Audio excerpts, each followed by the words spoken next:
사무엘하 11장 1절에서 13절까지 말씀입니다. 네, 사무엘하 11장 1절에서 13절까지 말씀인데 그 길이가 길기 때문에 1절부터 3절까지만 읽도록 하겠습니다. 제가 1절을 읽고 우리 성도들께서 2절을 읽고 3절은 다 같이 읽도록 하겠습니다. 제가 먼저 읽겠습니다. 성경은 우리말 성경입니다. 그 다음에 봄에 왕들이 출전할 때가 되자 다윗은 요압과 그 부하들과 이스라엘의 온 군대를 내려보냈습니다. 그들은 암몬 자손을 치고 라빠를 포위했습니다. 그러나 다윗은 예루살렘에 남아 있었습니다. 어느 날 저녁에 다윗은 침대에 들어가다 왕궁 옥상을 거닐고 있었습니다. 그는 거기서 한 여인이 모욕할 것을 보았는데 그 여인은 너무나 아름다웠습니다. 다 같이 읽겠습니다. 다윗은 사람을 보내 그녀에게 말하게 했습니다. 그 사람이 돌아와 말했습니다. 베냐민 자손 햇사람 우리아의 아내인 바세바입니다. 아멘. 그 10월 정도에 그 긴급이라는 제목으로 페이스북에 한 목사님이 글을 올리신 적이 있었습니다. 근데 그 제목을 보면은 제목이 뭐였냐면은 국립국어원의 공성의 옹호 조장 언어 배정을 반대합시다 라는 이름으로 그 올리셨었는데 그 이유가 뭐냐면은 국립국어원은 우리나라 사전을 국어사전을 편찬하는 그런 편찬위원회죠. 거기서 몇 가지 단어의 뜻을 바꿨다는 것입니다. 근데 그 몇 가지 바꾼 단어가 뭐냐면 사람, 연인, 연애, 애인, 애정이라는 단어의 의미를 바꿨다고 합니다. 근데 바꾸기 전에는 어떻게 썼냐면 사랑이라는 단어에 대해서 개정 전에는 이성의 상대에게 끌려 열렬히 좋아하는 마음, 이것이 개정 전이었는데 개정 후에는 뭐라고 바꿨냐면 어떤 상대의 매력에 끌려 열렬히 그리워하거나 좋아하는 마음.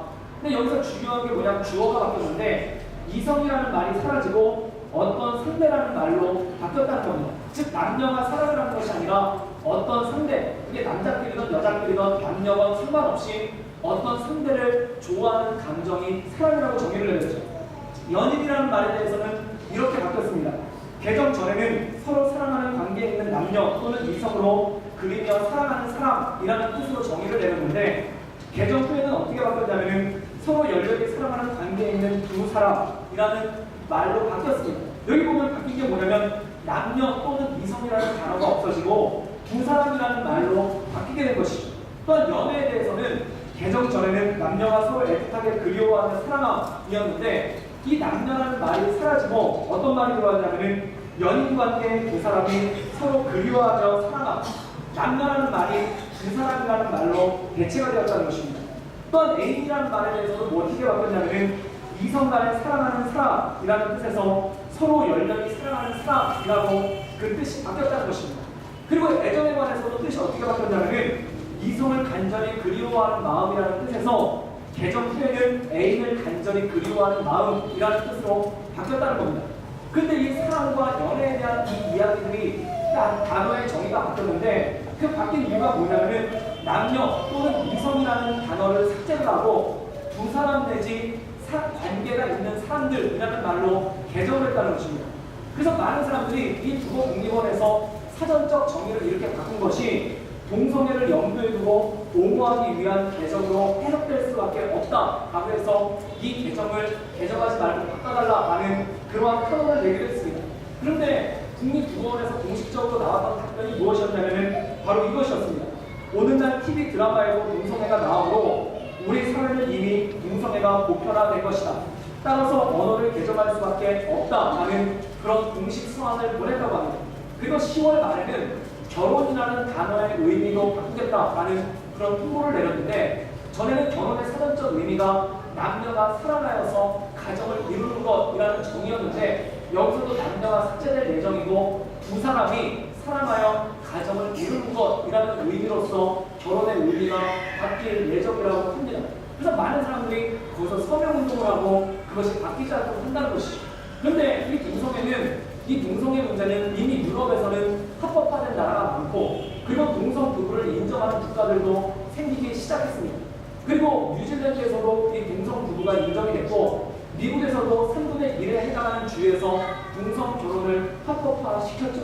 그리고 우리나라에서도 10월달에 청계천 광장에서 남자 2명이 결혼식을 올렸습니다. 근데 우리나라에는 동성이 결혼하는 법이 합법이 되지 않았기 때문에 혼인신고를 하지 못했는데 그때 국회의원들과 많은 정치가들과 사회 지도층들이 거기 모여서 이 두 사람의 결혼을 굉장히 많이 축하해주면서 우리나라 법개정의 필요성에 대해서 역설을 하는 그런 자리가 있었다라고 합니다. 그런데 왜 도대체 이렇게 동성애가 판을 치고 있고 동성애에 대해서 옹호하는 목소리가 높을까? 그것에 대해서 이렇게 얘기합니다. 로미오와 줄리엣의 사랑의 아름다운 이유가 무엇인가? 라고 묻습니다. 로미오와 줄리엣의 사랑의 아름다운 이유가 그 장벽, 그들의 사랑을 가로막고 있는 가문이라는 장벽을 뛰어넘고 결혼했기 때문에 아름다운 거 아니냐. 또한 춘향이와 이몽룡의 사랑이 왜 아름다운가? 친구는 뛰어넘었기 때문에 아름다운 거 아닌가? 그 다음에 미국에서 있었던 흑인과 백인 간의 사랑이 왜 아름다운가? 인종의 편견을 뛰어넘었기 때문에 아름다운 것이 아닌가? 라고 얘기를 한다는 거예요. 그래서 동성애에 관해서 이것을 옹호하시는 분들이 어떻게 얘기를 하냐면은 동성애는 숭고한 사랑이다 라고 얘기를 하면서 옹호를 한다는 거예요. 왜 숭고하냐면은 성적인 편견을 뛰어넘은 사랑이기 때문에 이것은 숭고한 사랑이다 라고 하면서 이 동성애를 굉장히 고급스러운 사랑, 모든 장벽을 뛰어넘은 끝도 없는 사랑으로서 가장 아름다운 사랑으로서 표현하는 그러한 움직임들이 사람들 마음 가운데 있다고 합니다. 그래서 미국이나 이 뉴질랜드 같이 동성애가 합법이 돼 있는 주나 나라에 있는 사람들 가운데 이 이민 1.5세나 2세대 부모님들이 그런 걱정을 한다고 하는 거예요. 그게 뭐냐면은 옛날에 걱정은 뭐냐면은 그 2세대 미국 학교를 다니고 외국인 학교를 다니지 않습니까? 그러니까 꼭 그 남자 아이한테 하는 얘기가 뭐였냐면은 그 여자친구를 데려오는 건 좋은데 한국 사람이었으면 좋겠다 라는 얘기를 했다는 거예요. 근데 그게 얼마 지난 다음에는 여자친구를 데려올 때 그래도 아시안이었으면 좋겠다 라고 얘기를 한다는 거예요. 근데 조금 지나서 뭐라고 얘기를 하냐면은 흑인만 안 데려왔으면 좋겠다고 얘기를 했는데 요즘엔 뭐라고 얘기하냐면은 최소한 남자만 데려오지 않았으면 좋겠다. 이 아들한테 남자만 데려오지 않았으면 좋겠다라는 그런 얘기를 할 정도로 이 동성애에 대해서 굉장히 사회적으로 보편화되어 있는 그러한 부분이 있다는 것입니다. 그런데 이것을 보면은 사람 지상주의라는 결론이 그 안에 있다는 거예요. 룰도 없고 아무것도 없고 사랑한다는데 그게 뭐가 문제가 되고 사랑한다는데 뭐가 해가 되느냐. 두 사람이 사랑하겠다는데 성이 같다는 이유만으로 그것을 거부한다면 그건 사회적인 편견이 아니냐라고 얘기하면서 동성애를 숭고하다고 얘기합니다. 사랑에는 장벽이 없다는 거죠. 그런데 이것이 좀 더 연장된 게 있습니다. 그게 뭐냐면은 우리나라에서 올해도 발의를 했었는데 국민 정서에 합당하지 않다고 해서 발의가 안 된 법이 있습니다. 그게 뭐냐면 간통죄 폐지법입니다. 간통죄를 폐지해야 된다는 거예요. 그런데 그 이유가 뭐냐면은 두 명이 사랑하겠다는데 남녀가 서로 사랑한다는데 가정이라는 틀 때문에 결혼이라는 제도 때문에 두 사람이 사랑하는 걸 죄로 인정해서 되겠느냐라는 그런 얘기가 나온다는 거예요. 그래서 우리나라 그 대법원에서 법관 9명 중에 7명이 이 간통죄를 폐지하는 것에 대해서 찬성하거나 지지하거나 옹호하는 그런 발언을 했다는 거예요. 그 이유가 뭐냐면 남녀가 사랑하는 것은 아름다운 일인데 남녀를 떠나서 사람이 사랑이라는 것은 아름다운 일인데 결혼이라는 제도나 가정이라는 틀 가운데 어떻게 그걸 가둬놓을 수 있느냐라는 그런 메시지가 그 안에 있다는 겁니다. 이건 무엇입니까? 사랑 지상주의라는 거예요. 사랑이란 다 용서가 되고 사랑이라면 모든 장벽을 다 허물어야 되고 사랑이라면 무슨 짓을 해도 용서가 된다는 그러한 사랑 지상주의가 이 땅에 만연해 있다는 것이죠. 그런데 중요한 것이 있습니다. 성경에는 사랑은 어떻게 완성이 되는가? 성경에는 사랑은 절제로서 완성이 된다고 말씀하고 있습니다. 그래서 갈라디아서 5장에 보면은 성령의 9가지 열매에 대해서 나와 있는데 첫 번째 열매가 사랑이에요. 성령의 9가지 열매는 사랑으로 출발해요. 그리고 그 마지막 열매가 뭐냐면은 절제로서 완성이 돼간다는 것입니다. 우리 가정도 그렇죠. 서로 사랑하는 마음, 서로 애틋한 마음, 서로 뜨거운 마음으로 가정을 시작합니다. 그런데 이 가정이 어떻게 완성이 될까요? 그 애틋하고 뜨거운 마음이 쭉 가는 것이 아니라 서로에 대한 책임감이라는 절제하는 마음을 통해서 가정이 완성돼가지 않습니다. 여러분 부부가 살고 있을 때 맨날 연애하듯이 산다고 생각해봐요. 교회 오면 뭐 나자나바라 그러면서 뛰어오면서 온다고 생각을 해보십시오. 그건 참 이상해지는 거예요. 처음에는 그렇게 사랑해서 결혼을 했지만 이제 그렇게 결혼한 사람들이 절제라는 것을 통해서 서로에 대해서 책임감을 가지고 가정이라는 공동체를 만들어 갈 때 그것이 완성이 되어져 간다는 것입니다. 그래서 성경에서 얘기하는 성경적인 사랑과는 뭐냐면 사랑이 최고다가 아니라 그 사랑은 절제를 동반하고 그 절제를 통해서 서로를 보살펴줄 수 있는 능력이 있을 때 온전한 사랑이 완성이 되어져 간다라고 말하는 것이 바로 성경에서 얘기하는 사랑의 내용이라는 것입니다. 오늘 말씀에 보면은 이 절제가 없는 사람은 무엇과 똑같은가? 마치 자동차에 브레이크가 없는 것과 똑같다는 것입니다. 자동차에 브레이크가 없어 보십시오. 그럼 이것은 재앙입니다. 그리고 자동차에 브레이크가 없으면 이것은 큰 사고를 일으키죠. 또한 불도 마찬가지죠. 이 불이 난로 안에서 타고 있으면 이것은 모두에게 축복입니다. 온도를 따뜻하게 하고 온몸을 녹이고 추운 날씨를 이길 수 있게끔 해주죠. 그런데 이 난로라는 틀에서 벗어나서 불이 붙어버리면 집안을 다 태워버리는 재앙이 되지 않습니까? 사람이라는 것도 그렇다는 것입니다. 틀이 있어야 되고 기준이 있어야 되고 그 기준 안에서 절제할 수 있을 때 온전함이 나타날 수 있다는 것이죠. 오늘 말씀에 보면은 이 다윗이라는 사람이 나옵니다. 이 다윗은 누가 봐도 최고의 사람, 또 누가 봐도 가장 이상적인 신앙의 사람으로 꼽히는 사람이 바로 다윗이죠. 근데 오늘 말씀에 보면은 이 다윗이라는 사람이 절제하지 못했기 때문에 쓰러지고 넘어지는 장면이 오늘 이 말씀 가운데 나와 있다는 것입니다. 우리 2절과 3절의 말씀을 읽겠습니다. 우리 다 읽겠습니다. 어느 날 저녁, 2절입니다. 어느 날 저녁에 다윗은 침대에 일어나 왕궁 옥상을 거닐고 있었습니다. 그는 거기서 한 여인이 모욕하는 것을 보았는데 그 여인은 너무나 아름다웠습니다. 다윗은 사람을 보내 그녀에 대해 알아보겠습니다. 그 사람이 돌아와 말했습니다. 엘리야의 딸이며 햇사람 우리아의 아내인 바세바입니다. 1절을 자막으로 띄워주시기 바랍니다.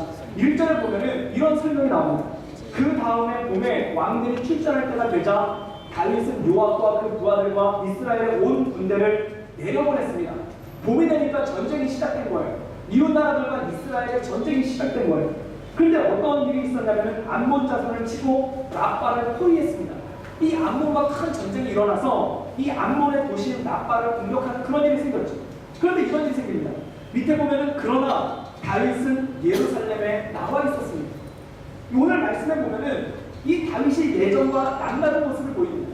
전쟁이 벌어지면 제일 앞장서서 싸웠던 장군이 바로 다윗이고 또한 모든 사람들을 위해서 하나님을 예배하며 승승장구하며 나갔던 것이 다윗의 리더십이었는데 이것이 그의 영적 리더십이었는데 전쟁이 붙었어요. 그리고 모든 군대가 암몬으로 쳐들어갔는데 다윗 혼자 예루살렘에 나왔다는 것입니다. 그런데 2절에 보면 더 놀라운 게 나옵니다. 어느 날 저녁에 다윗은 침대에서 일어나 오늘 말씀에 보면 저녁에 침대에서 일어났다는 거예요. 아침에 침대에서 일어난 게 아니라 저녁에서 침대에서 일어났다는 건 무엇을 의미합니까? 낮잠을 늘어지게 잤다는 거예요. 낮잠을 늘어지게 자고 초저녁에 벌떡 일어나가지고 뭘 했냐면은 일어나 왕궁 옥상을 거닐었다는 것입니다. 지금 자기 부하들이 목숨을 내놓고 적진에 가가지고 싸움을 하고 있는데 지금 왕인 다윗이 초저녁까지 늘어지게 자다가 일어나서 왕궁 옥상을 거닐었다는 것입니다. 이것은 무엇을 의미할까요? 다윗의 마음 가운데 평안이 있었다는 거예요.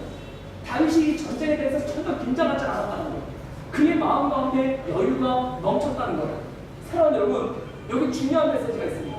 사람이 고난이 있거나 근심이 있거나 뭔가 긴장한 상황이 되면은 그 마음을 새롭게 함으로 죄를 짓지 않습니다. 그런데 마음에 여유가 생기기 시작할 때, 마음의 평안함이 생기기 시작할 때, 이제는 됐다라고 생각할 때 그때 죄가 틈타기 시작한다는 것입니다. 고난 때 죄가 틈타면은 그것은 다 물리칠 수 있습니다. 그런데 평안할 때 죄가 틈타기 시작하면은 그때는 사람들이 그것을 견디지 못하는 경우가 참 많다는 것이죠. 저도 중요한 집회가 있거나 중요하게 말씀을 전해야 될 때가 있거나 또는 토요일이 되면은 이 음악 방송을 들을 때 항상 극동방송만 듣습니다. 그리고 그걸 가지고 아멘 막 이러면서 막 이렇게 영적인 막 불꽃을 태워요.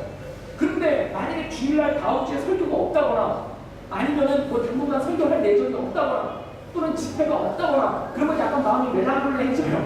그럼 멜랑콜리해지면 뭘 듣냐면 93.1 그 클래식 방송을 들어요. 그러다가 마음이 더 멜랑콜리해지면 93.9 CBS 음악 방송. 그럼 그거 그 팝송을 들으면서 뭐 레디비를 외치기도 하고 예스터데이를 외치기도 하고 그러면서 막 달린다는 거예요.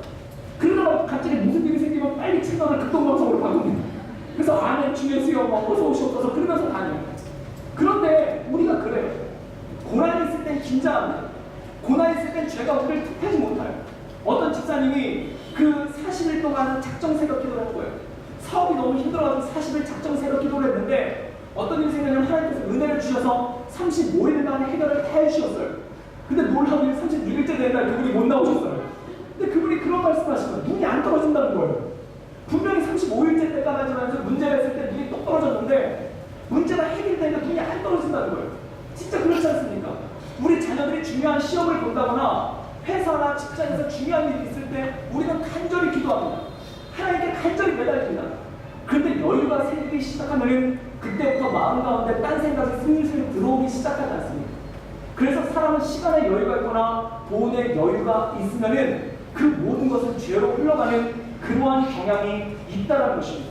오늘 말씀을 보면 광야에서 그렇게 간절하게 주님을 찾았던 사울이 그를 죽이기 위해서 쫓아올 때는 광야에서 그 조금의 시간이라도 틈을 내서 하나님을 예배하고 하나님께 기도했고, 그리고 시편에 3분의 2 정도의 시편을 쓸 정도의 예배자였던 그 다윗이 지금 여유가 넘치니까 초저녁까지 늦잠을 자다가 일어나가지고 그 다음에 옥상을 한가롭게 거닐다가 남의 집 목욕탕을 몰래 훔쳐보고 그것 때문에 마음에 음란한 생각이 들어서 그 여자를 불러서 잠자리를 같이 하고 나중에 아기가 생기니까 그것을 무마시키기 위해서 그 남편을 죽이는 그런 천하의 무도한 일을 저지르는 것이 바로 다윗의 모습 아닙니까?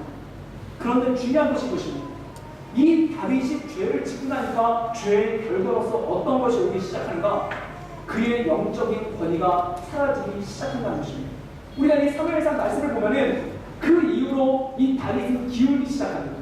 그동안 그 고난 가운데 기도하고 그 고난 가운데 온전함으로 나갔던 다윗이 기울기 시작해요. 그런데 첫 번째 기울기가 뭐냐면은 아들들이 다윗을 우습게 하기 시작한다는 거예요. 그 왕자들이 있어요. 근데 왕자 가운데 누가 있냐면 암몬이라는 큰 아들이 있는데 그 아들이 자기 이복 동생인 다말이라는 동생을 강제로 취하는 일이 생기기 시작해요. 난리가 난 거죠. 그러니까 그거에 격분한 다말의 친오빠인 압살롬이라는 이 왕자가 이 암몬을 죽이는 사건이 일어나는 거예요. 형제들끼리 칼을 겨누고 형제들끼리 죽이는 사건이 나오죠. 근데 중요한 게 이거예요. 다윗이 그때 병중에 있었는가? 아니에요. 눈이 빨갛게 살아있어요. 그리고 왕으로서 권한을 행사를 하고 있어요. 그런데 아들들이 이 아버지를 우습게 보고 자기들 마음대로 행동하기 시작한다는 것입니다. 사랑하는 여러분, 자녀들이 만약에 내 말을 듣지 않는다면, 자녀들이 내 말을 순종을 하지 않는다면 얘네들이 사춘기거나 또는 청소년이거나 바람이 많아서 그렇다고 생각하십니까? 중요한 것은 아버지가 영권을 잃어버리면 자녀들이 아버지의 말을 듣지 않습니다. 어머니가 영권을 잃어버리면은 자녀들이 어머니의 말을 듣지 않습니다. 오늘 다윗이 무너진 이유가 무엇입니까? 다윗이 무너진 이유가 그 밧세바로 인한 죄를 지었는데 그가 죄를 무너지니까 영권이 사라지는 거예요. 아버지로서의 영적인 권리가 사라지기 시작하고 영적인 권위가 사라지기 시작하니까 그동안에 아무 일 없이 잠잠하게 잘 지내던 아들들이 서로 칼을 꺼내서 서로를 찌르고 죽이는 그러한 참상이 벌어지게 된다는 것입니다. 요즘에 우리가 사회를 볼 때 청소년 문제가 크다라고 얘기를 합니다. 그래서 어떤 사람들은 그 청소년 문제 이유를 입시지옥에서 찾습니다. 입시 경력 때문에 청소년 문제가 심각하다고 얘기합니다. 아닙니다. 입시 때문에 청소년 문제가 심각한 것이 아니라 가정의 영적인 권위가 깨지고 있기 때문에 청소년 문제가 심각한 것입니다. 아버지가 영적인 권위를 갖지 못하고 어머니가 영적인 권위를 갖지 못하니까 자녀들이 방종하게 되고 자녀들이 방자하게 움직이는 그러한 일들이 생기기 시작한다는 것입니다. 사랑하는 여러분, 내가 거룩한 것은 무엇을 의미하는가? 내가 거룩해야 내 자녀가 온전하게 설 수 있는 능력이 그 안에 있는 줄 믿습니다. 내가 온전하게 살지만 내 자녀에게 온전함으로 그를 가르치고 양육할 수 있는 능력이 그 안에 생기기 시작한다는 것입니다. 다윗이 범죄를 저지르니까 아버지로서의 권위가 떨어집니다. 가장으로서의 영적인 권위가 떨어집니다. 그 다음에 두 번째 나타난 것이 뭐냐면 그의 부하들에 대한 권위가 떨어지기 시작합니다. 왕으로서의 권위가 떨어져요.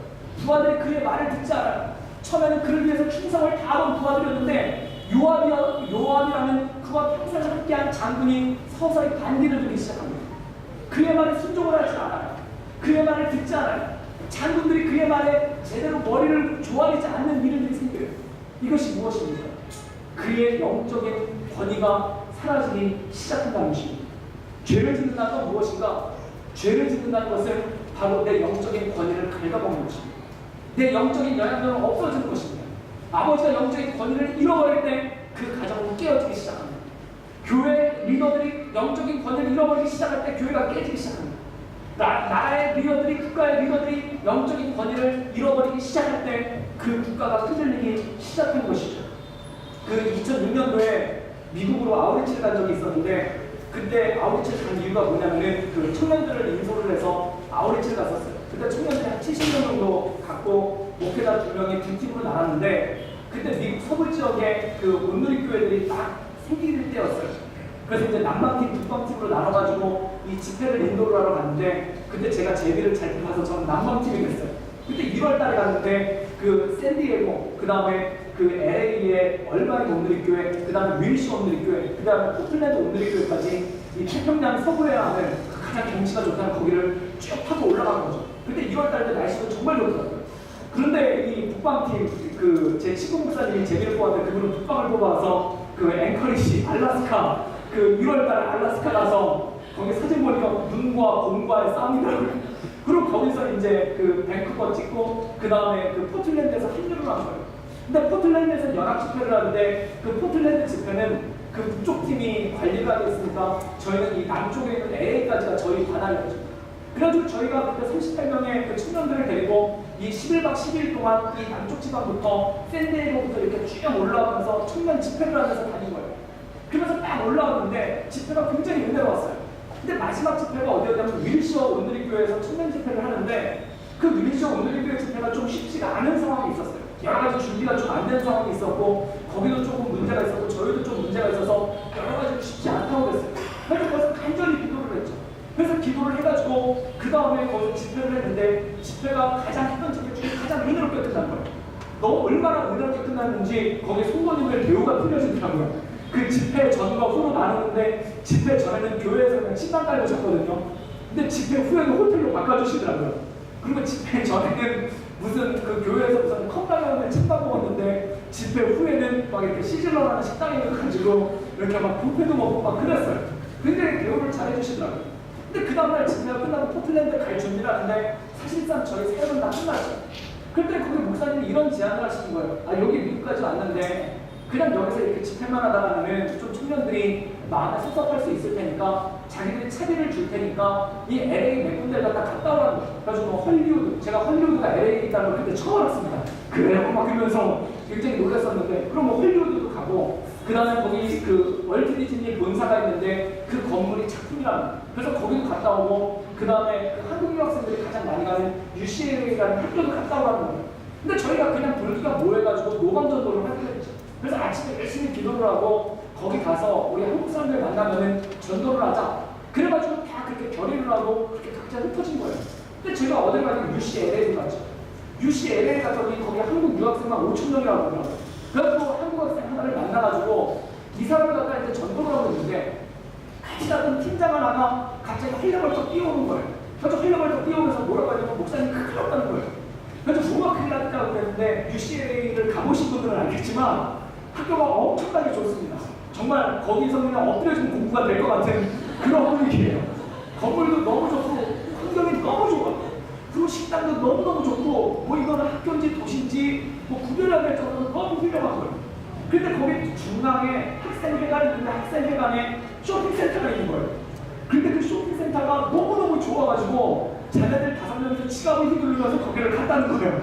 그래서 그들을 말려달라고 저한테 막 쫓아온 거예요.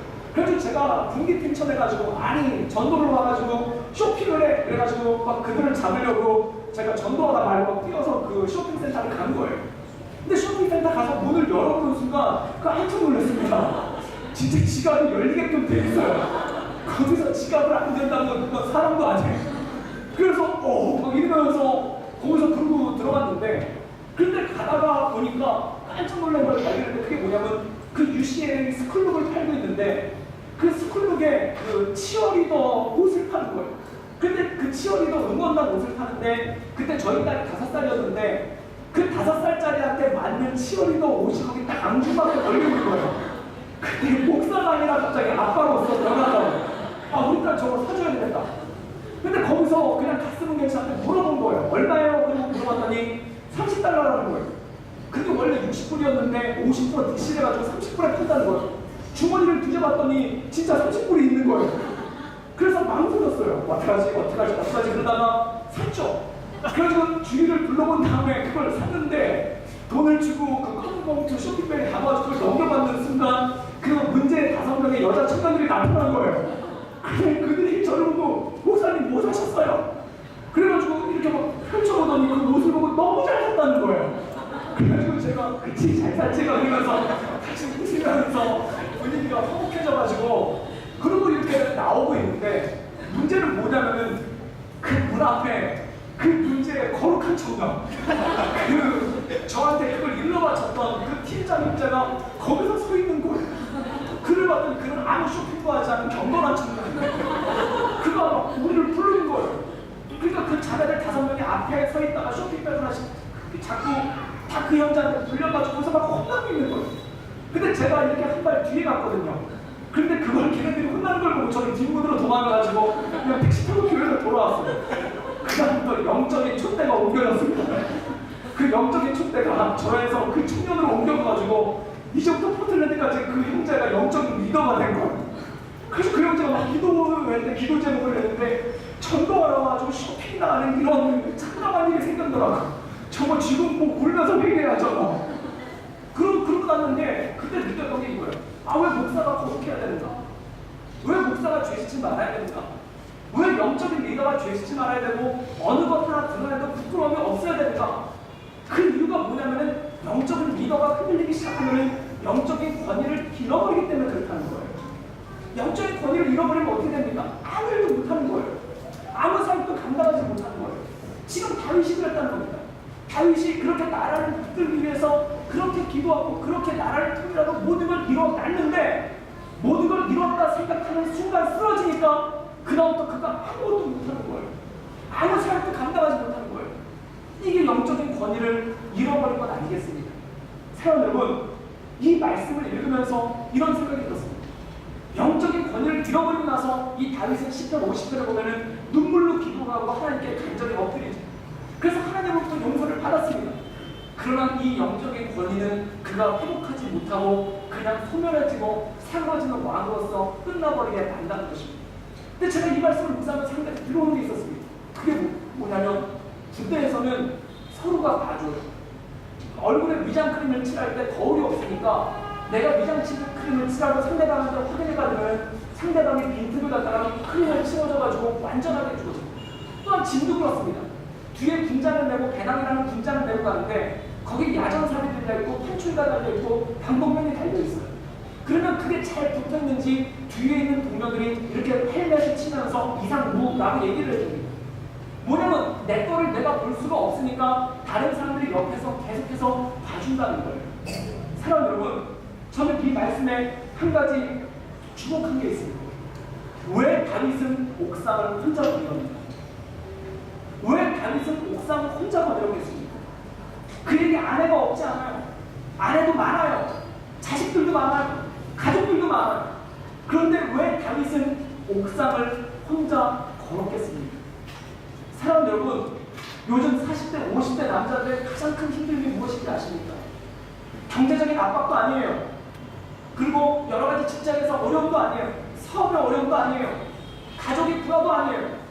뭘 가장 어려운 것으로 꼽았냐면 외로움을 가장 어려운 것으로 꼽았다는 거예요. 그래서 40대, 50대 남자들이 이 사회 복지에서 사회의 사각지대라고 얘기합니다. 가장 외롭고 가장 고독한 산상에 있는데도 아무도 쳐다보지를 않는다는 거예요. 하다못해 집에 있는 독거노인은 누가 사회복지사가 와서 문이라도 한번 두들겨줍니다. 그리고 여성들은 여성의 전화라고 그래가지고 무슨 일이 있었을 때 전화 걸 곳이라도 있어요. 그런데 40대, 50대 남성들은 어디 곳에도 전화할 데가 없다라는 거예요. 그리고 자기의 힘듦을 하소연하면 이렇게 말한다는 거예요. 남자가 뭘 그까짓 걸 가지고, 남자가 뭘 그런 걸 가지고, 부장님이 뭘 그런 걸 가지고, 사장님이 뭘 그런 걸 가지고 라고 얘기하기 때문에 어디 가서도 얘기할 데가 없다라는 거예요. 40대, 50대 남자의 가장 큰 적은 외로움이라고. 그 외로움이 그를 공격해오고 그 외로움이 그를 쓰러뜨리고 그 외로움이 그를 우울증에 빠지게 한다는 거예요. 오늘 다윗은 전쟁에서 이기고 왕이 되고 예루살렘 성을 건설하고 그의 왕국을 짓고 그가 더 이상 전쟁에 나가지 않을 정도로 국가가 안정이 됐는데 지금 다윗은 옥상을 혼자 걷고 있습니다. 이때 만약 아내가 같이 걸어줬더라면, 자식들이 같이 걸어줬더라면 그때 다윗이 그 바세바의 제 목욕탕 문을 봤었을 때 저 집 커튼 쳐줘라 그랬겠지 뭐 딴짓 했겠습니까? 아무것도 안 했을 거예요. 그냥 그걸로 끝났을 거예요. 근데 혼자 걸었기 때문에 문제가 됐다는 겁니다. 여러분, 남자는요 애와 똑같습니다. 혼자 두면 큰일 납니다. 혼자 두면 물에 빠지든지 차에 치든지 뭐 함정에 빠지든지 그래요. 혼자 두면 큰일 납니다. 그런데 혼자 두면 괜찮다고 생각을 해요. 옥상을 혼자 놓기를 냅두는 거예요. 여러분, 우리나라 정말 모든 걸 객관적으로 얘기해서 다윗이 나쁜 사람 맞습니다. 음탕하고 나쁘고 살자고 진짜 이 죄를 갖다 나열하면 정말 죽어 마땅한 죄인 맞습니다. 그런데 다윗이 왜 혼자 거기를 걸었을까? 이 땅에 우리나라에 룸사롱이 엄청나게 많습니다. 룸사롱 술 좋아해서 룸사롱 가는 것 같습니까? 술 좋아하면 룸사롱을 가지 않습니다. 왜냐면 룸사롱은 술값이 비싸요.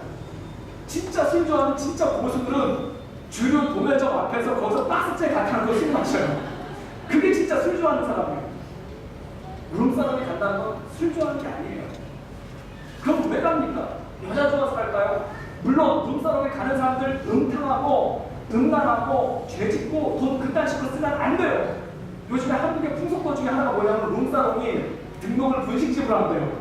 그래서 결제를 해도 분식집 결제라고 김밥 천국 뭐 100만 원 그렇게 나온다는 거예요. 남자들이 룸사롱에 가는 걸 위장하려고 아예 사업자 거기 카드에 그렇게 뜨게끔 그렇게 해준다는 거예요. 근데 그게 말이 되겠습니까? 그런데 왜 남자들이 룸사롱을 할까요? 맞습니다. 음란해서 그래요. 음탕해서 그래요. 타락해서 그래요. 그런데 거기 가는 제가 어떤 룸사롱의 조회가 굉장히 깊은 집사님을 한번 만나서 얘기를 나눈 적이 있는데 그때 한마디 그런 거라는 거예요. 집에 가면은 집에 들어갔을 때 아무도 안 나온대요. 정말 가족들 아무도 안 나온대요. 그런데 룸사롱에 가면은 문 앞에서부터 막 웰컴을 해준대요. 그리고 집에 가면은 뭐 저인간 내지 왼수가 그냥 호칭인데 거기 가면 사장님 좀 더 좋을 때 오빠까지도 된다는 거예요. 그리고 거기서 자기 말을 들어준다는 거예요. 자기한테 집중을 해준다는 거예요. 그런데 집에 가면 자기한테 아무도 집중해주는 사람이 없고 자기 말을 들어주는 사람이 아무도 없다는 거예요. 외로움의 문제라는 거예요. 40대, 50대 남자들이 아도 되게 좋아합니다. 아청 되게 좋아합니다. 그게 아도인지 모르는 사람이 있을까요? 그게 아청인지 모르는 사람이 있을까요? 그런데 그걸 들으면서 좋아해요. 그리고 또 해보라고 해요. 또 해보라고 해요. 왜 그렇습니까? 듣고 싶다는 거예요. 사람은 영적인 존재입니다. 배가 고프면 밥을 먹어야 됩니다. 그리고 정신을 위해서 웃어야 됩니다. 영을 위해서는 그 사람은 인정받다는 느낌이 있어야 되고 사랑받는다는 느낌이 있어야 되고 사람들이 나를 좋아한다는 느낌이 있어야지만 그는 살 수가 있다는 겁니다. 마치 배가 고프면 밥을 헛찍어 먹고 오래 굶주린 사람은 땅바닥에 떨어지면 아무거나 막 집어먹듯이 사람이 영적으로 굶주리고 인정받지 못하고 칭찬받지 못하고 사랑한다는 말을 듣지 못하고 굶주리게 되는데 그때는 아무거나 집어먹게 되는 거예요. 그래서 아무거나 집어먹게 되는데 뭘 집어먹냐면은 그게 돈 주고 사는 것임에도 불구하고 먹는다는 거예요. 그게 사람들이 내가 돈을 주니까 가짜로 하는 얘기인 줄 알면서도 그거를 듣고 싶어하고 그거에 귀를 기울인다는 거예요. 그게 마치 다윗이 옥상을 혼자 다니는 것과 똑같은 그러한 남자들의 모습이 아니겠습니까? 여러분들의 남편은 안녕하십니까? 집에 가서 한번 물어보세요. 안녕하시냐고. 요즘에 잘 지내시냐고. 옥상 혼자 다니고 있진 않느냐고 한번 물어봐 주세요. 여자도 마찬가지입니다. 제가 그 군대를 안양교도소를 나왔는데 경비교도대를 나왔어요. 그런데 안양교도소는 큰 교도소예요. 그 오랜 역사와 서대문 형무소와 비슷한 오랜 역사와 그 다음에 전과 3범 이상 강력범죄자들만 들어와요. 거기 그 죄수들이 사는 아파트 같은 게 8동이 있는데 그 8동마다 죄수들도 분류를 해놨어요. 그래서 한쪽에 가면 강도동이 있고 한쪽에 가면 도둑동이 있고 한쪽에 가면 조국동이 있어요. 한쪽에 가면 사기동이 있어요. 사기치다 좋은 사람은 다 거기가 있어요. 근데 그 사기동 밑에 두부 공장이 있어가지고 제가 취사병이다 보니까 두부 타러 일주일에 3번씩 거기 가는 거예요. 근데 거기서 사기꾼들이 두부를 만드는데 거기서 사기 전과 11년으로 들어온 사람이 있어요. 그래서 나중에 자꾸 만나다가 얘기를 하니까 그 사람이 친해져서 그 사람이 얘기를 하고 있어요. 그래서 물어봤죠. 도대체 무슨 죄로 들어온 겁니까? 남자분이 자기는 사기를 쳐서 들어온 게 아니라 사랑을 해서 들어왔다는 거예요. 그래서 이게 왜 괴변이라고 그랬더니 나중에 알고 봤더니 이분이 강남에서 제비업에 종사하시던 이른바 제가 그 얘기를 듣고 깜짝 놀랐어요. 너무 외모가 아니에요. 얼굴로 보나 키로 보나 그 외적인 조건을 가지고 이분이 제비를 한다는 거는 거의 인간 승리예요. 그래서 제가 물어봤어요. 아니 선생님은 이렇게 연약한 외모 조건을 가지고 어떻게 불굴의 노력을 찾기에 절과 11범의 쾌거를 이루셨습니까? 라고 물어봤어요. 근데 그분이 이렇게 얘기를 하더라고요. 제비는 외모가 하는 게 아니라 자상함으로 하는 거야. 그 얘기를 하는데 뭐냐면 이 사람이 진짜 자상한 거예요. 예를 들어서 강남의 아줌마들이 교통사고 받았어요. 남편한테 전화한 남편이 혼내요. 이놈의 옆인데 왜 돌아다니다 사고를 낸다고 혼내요. 근데 이 제비 이분한테 전화를 하잖아요. 그럼 사모님 괜찮으십니까? 제가 곧 가겠습니다. 그래서 가서 싸울 일 있으면 같이 싸워주고 그 다음에 차 고쳐주고 그렇게 가지고 모든 걸 다 해준다는 거예요. 같이 쇼핑을 가잖아요. 남자들한테 부인들이 남편들한테 여보 이게 예뻐 저게 예뻐 그러면 남편은 보면 서다버려요. 빨리 사 이렇게 합니다. 이미지가 어떤 걸 이쁘냐고 올으라고 그랬더니 빨리 사래요. 얼마나 지겨워하는지. 그래서 오죽하면 이마트에 남편을 보관하는 창고를 만들어놔서 남편들이 거기서 오뎅 먹으면서 기다리고 있으면 여자들이 쇼핑을 마음껏 하고 올 수 있도록 그런 편의를 제공한다는 거 아닙니까? 그런데 남편들은 그렇게 하는데 제비들은 이렇게 얘기를 한다는 거예요. 이게 좋아요 저게 좋아요 그러면 이걸 입으시면 귀여우시고 저걸 입으시면 우아하십니다. 그러니까 이분들이 거기서 힐링이 된다는 거예요. 그래서 이 여자분들이 남편한테 들어야 될 사랑과 칭찬과 격려를 못 받으니까 그걸 누구한테 갈구하냐면 제비인 줄 알아요. 이 사람은 강남 제비인 줄 알아요. 근데 그 사람한테 돈을 줘가며 그 칭찬을 듣고 싶어하는 그런 마음이 그 안에 생기기 시작하는 겁니다. 여러분 이게 뭘까요? 지금 이 시대의 위기는 암몬이 쳐들어오는 위기가 아닙니다. 또한 전쟁에 휘말린 위기가 아닙니다. 사울이 우리를 죽이려고 광야로 쫓아온 그 위기가 아닙니다. 저녁까지 자고 옥상을 혼자 거닐고 있는 위기라는 겁니다. 옥상을 혼자 거닐어요. 옆에 아무도 없이 자기가 지어놓은 왕궁의 옥상을 혼자 거닐고 있는 위기가 이 시대의 위기라는 것입니다. 그리고 광야에서는 절대 안 무너져요. 사울이 쫓아오면 절대 안 무너져요. 적들이 다가와도 절대 안 무너져요. 그런데 저녁에 늦게까지 자고 자기가 세운 왕궁의 옥상을 혼자 거닐 때 무너진다는 것입니다. 여러분 가정은 안녕하십니까? 여러분의 남편은 안녕하십니까? 여러분의 아내는 안녕하십니까? 여러분의 자녀는 여러분의 부모님은 안녕하십니까? 진짜 위기는 바로 그것이 위기라는 것입니다. 여러분의 아내가 옥상에 혼자 거닐지 않기를 주님의 이름으로 축복합니다. 남편도 마찬가지입니다. 자녀도 마찬가지입니다.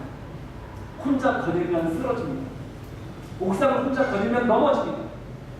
그렇게 넘어지지 않도록 서로를 받쳐주는 것이 가족이고 그렇게 넘어지지 않도록 서로에게 격려해주고 위로해주고 사랑해주는 것이 바로 가정이기 때문에 그렇습니다. 그래서 하나님께서 가정이란 공동체를 만들어주신 이유는 서로 격려하고 서로 사랑하고 서로 붙잡아 가도록 만들어주신 것이 바로 사랑이라는 것입니다. 만약 이것을 넘어서기 시작하면 동성애와 같은 괴변이 나옵니다. 갈등적 패자 같은 괴변이 나옵니다. 결국 그게 다 어디서 올까요? 빈 마음을 채우려는 허무한 마음을 채우려는 그 갈구에서 비롯된 것이 아니겠습니까? 그러면 사랑하는 여러분의 가정 가운데 이 하나님의 축복과 이 하나님의 인도하심이 있을 수 있기를 주님의 이름으로 축복합니다. 우리 시간같이 가정을 위해서 기도하며 나가기를 바랍니다.